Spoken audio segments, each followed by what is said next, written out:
Hi, I'm Nairi today talking about the things to consider if you have a biological child at home and you're thinking of adopting, but you know that your biological child or children have additional needs. So say, for example, your biological child has autism. We're just going to use that as an example. You already know what the triggers are for your autistic child, and you know that they don't like change, and you know that they may find it really difficult when that adopted child arrives. And so I think for me, what I would do is I would have a plan in place for that child. It would have been similar to when we had foster placements with a child that had additional needs, and then another foster placement would come in. We would have to be thinking about what we needed to put in place for the child that was already there. And it can sometimes be that we start thinking about the child that's coming before we think about the child that's already there. I think a detailed plan, looking at what your child's needs are and looking at when the adopted child comes, when you think those trigger points are going to be, and therefore what you need to put in place as extra support, because it's obvious that you're going to need extra support, whether that be from your support network, from products or resources, whether it be extra childcare, whether it is that in that plan you put some ring fence time there that is just for you and your biological child. If you have a partner, making sure that that time is split between the biological child and the adopted child. So that's my first point. Have a plan. Don't go into it just thinking that you don't need that plan. And I think if a plan is written down, then people will hold to it and people will follow it better. I think we're always the most insightful of our own children. So again, if you have children with additional needs, it could be that they might target the adopted child or they might not.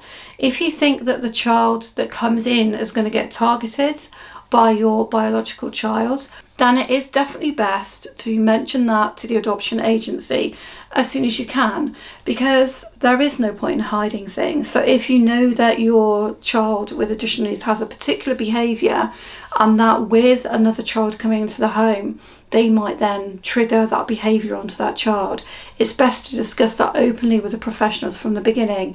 It does not mean that you can't move forward. It means, in fact, that you're planning and preparing how you're going to deal with those situations. Having said that, of course, when I think about additional needs and special needs and the fact that sometimes behaviours come along with that, I also think about the fact that adopted children come along with many of those behaviours. Managing your child at home at the moment with additional needs, you've got things in place, you've got resources, you've got your support network, you know what you're doing with them. It's never rosy, sometimes it's bumpy, but you're coping okay, and you're thinking of adopting. Then I would say that you have a lot of the strengths, resilience, understanding, resources that you're going to need for the adopted child, because they are going to come in with potentially attachment issues, trauma, the need for some therapeutic parenting and some bonding. Any family that has a biological child and brings an adopted child into the mix will have a time of turbulence and unrest. It might be the biological child is extremely jealous. It might be the adopted child is craving for lots of extra time. It could be the other way round. There could be any scenarios, any mixes, but for sure a family will have a period of change, adaptability and unrest, just the same as you would with a child that already has additional needs. So rather than see it as necessarily a negative, maybe you could turn it into a positive and think, actually, I've got these skills, I've got this emotional intelligence that I need to use for my biological child, and so I can use that for the adopted child coming in. So the biggest factor I would say to you, biggest piece of advice I could say to you right now is adopted children take a huge amount of time, and children sometimes with additional needs take a huge amount of time. And so as well as a written plan, it's just really important to look at your week and your routine. So this is another thing to look at entirely. Who is going to do what? Who is going to be doing the chores? Who is going to look after you?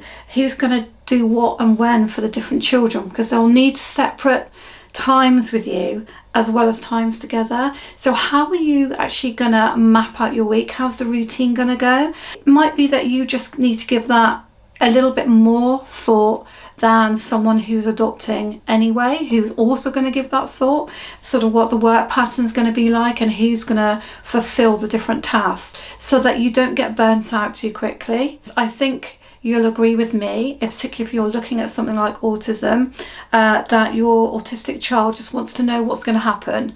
They want to know that everything's going to be okay. And so once they've adapted to the adopted child coming in, they don't want their routine turned upside down on its head too much. The best thing to do is to allow yourself enough time to explain it to your child with additional needs. Explain to them what's going to happen. If needs be, give them some visual clues about what's going to happen.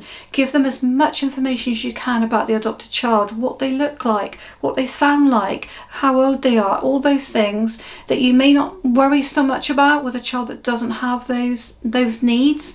You're going to have to kind of drive forward and give them as much information as you can, and try your best not to turn their lives upside down too much. Try your best to keep their routine as best you can, as much as. Now, having said all that, of course, this is the caveat on everything. Adopting's not for everybody, and some children with special needs or additional needs need a huge amount of time, too much time to bring another child into the mix. And so there's always going to be the scenario I say to you that for some families it wouldn't be the right thing to do. But it depends, doesn't it? I mean, the spectrum of when you say additional needs or special needs is massive, from things which mean that children just function fairly normally day to day, with children that need a high level of care and support. And it depends on the family kind of dynamic as how they're going to cope with that. So for some families it won't be right to adopt alongside additional needs. But I hope that I've given you a few tips and advice, and I just want to encourage you that if you have it in your heart to adopt and you feel like your family can do this but you're just a bit fearful, then maybe try to put some of these things in place. So thank you for listening. If you're new to my channel, check out all my playlists on there. There's so much on there about adoption. Thank you.